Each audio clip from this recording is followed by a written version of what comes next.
I know this kind of stuff can be frustrating, but I want you to know that I'm not trying to pass the buck here. I just want to fix it right. What you avoid controls you. So let's talk about it.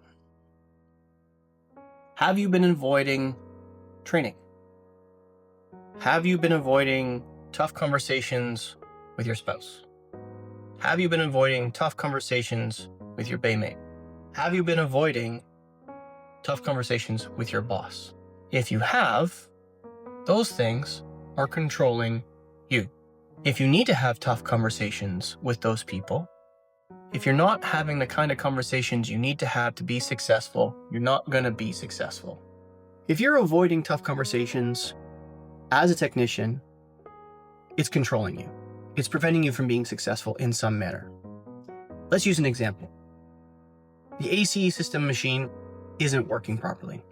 It's not sucking right, it's not holding enough vacuum. You think that it's the cause of a lot of the perhaps improper diagnosis or improper repairs or something like that. You're a shop foreman, right? You're in a shop. You want everybody to be successful, but you're avoiding having a conversation with the service manager about the AC machine because he's probably a bit of a dick. And you're afraid that maybe they're going to accuse you or perhaps someone in the shop of breaking it. There are a lot of different ways that you could go about having that difficult conversation. And sometimes the hardest thing to do is start. In this circumstance, is start having the conversation. Here is something that might work for you in that specific circumstance that might work for you to get the ball rolling. Hey boss, do you have a second?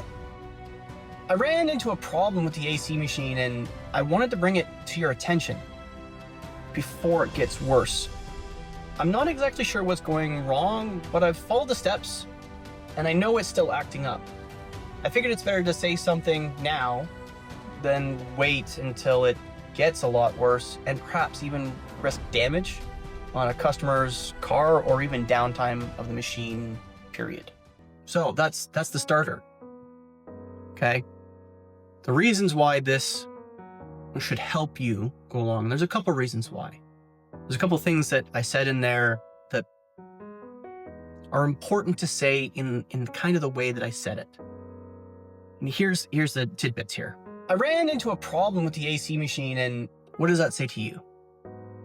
Well, I ran into a problem shows ownership without actually assigning blame. This is important. This is really important. Because the last thing you want is your service manager to immediately go, "It's your fault," right? Before it gets worse. Signals your intentions are protective, not reactive. But I've followed the steps.